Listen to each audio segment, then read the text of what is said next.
Hello mga kalending, hello Direk. Ako nga po pala si Jinky Jacinto Miguel, si Mang po ng kalending. Bago nga po pala ako naging isang vlogger, isa lang po akong simpleng may bahay. May asawa po at may isang anak. Pag naiinip po ako dun sa bahay namin mga kalending, pumapasyal po ako dyan kila nanay ko kasi nga 'di ba malayo po yung bahay namin. Kaya lagi-lagi po kami na pumapasyal dyan kila nanay ko. Nung bata po ako, simpleng buhay lang po ang meron kami. 5 po kaming magkakapatid at ako po yung bunso. 5 taon pa lang po ako noon, namatay na po si tatay ko. Nung nawala na po si tatay ko, si nanay ko na lang po ang tumayo bilang nanay at tatay sa aming 5 magkakapatid. Nagsakripisyo po siya, nagmandador po siya sa tanim, yung para pong yung siya po yung nagli-leader sa mga tauhan niya. Tapos, doon po kami nairaraos ng pang-araw-araw naming gastos. At nung natatandaan ko po nung bata ko, yung 2 ko pong babaeng kapatid, pagtatanim din po yung alam nilang trabaho. At yung 2 ko pong kapatid na lalaki, nagko-construction po sila. Kaya nairaraos po yung pang-araw-araw naming gastos nun.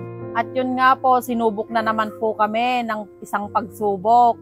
Nagkasakit po yung ate ko at namatay po siya. Meron po siyang iniwang isang anak, yun po ang kasakasama po ngayon ni nanay ko sa bahay nila.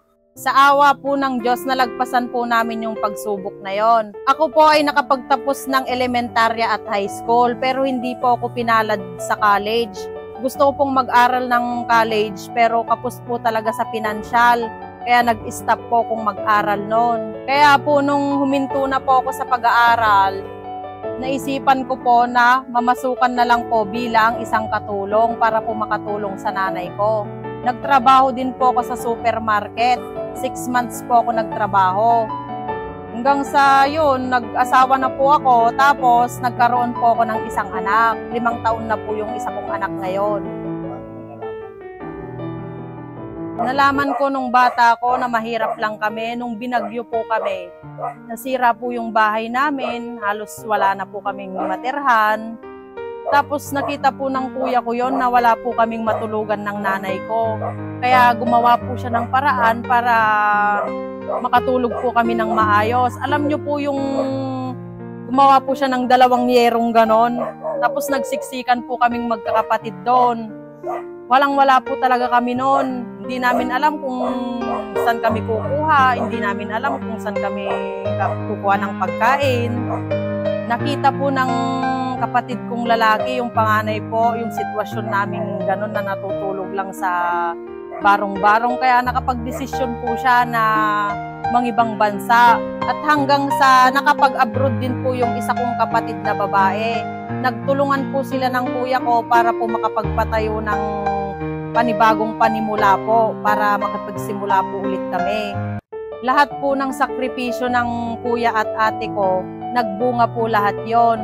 Meron na pong maayos na tinitirhan ng nanay ko ngayon at kasama niya po yung pamangkin ko, yung anak po ng kapatid kong namatay. Kaya kayong mga nakakaranas ng pagsubok sa buhay, nakakaranas ng paghihirap, laban lang sa buhay at manalangin. Huwag susuko at huwag magpapatalo sa mga pagsubok o problema na dumarating. At ang pinaka-importante sa lahat, huwag kakalimutang manalangin at manalig sa itaas. Kaya ngayon po, sobrang pasasalamat ko po sa mga followers at nanonood sa aming mga videos. Isa na po akong vlogger ngayon at nakakatulong na po ako sa mga magulang ko, sa asawa ko, sa anak ko, na bibigay ko po yung pangangailangan niya na hindi ko po naranasan noon.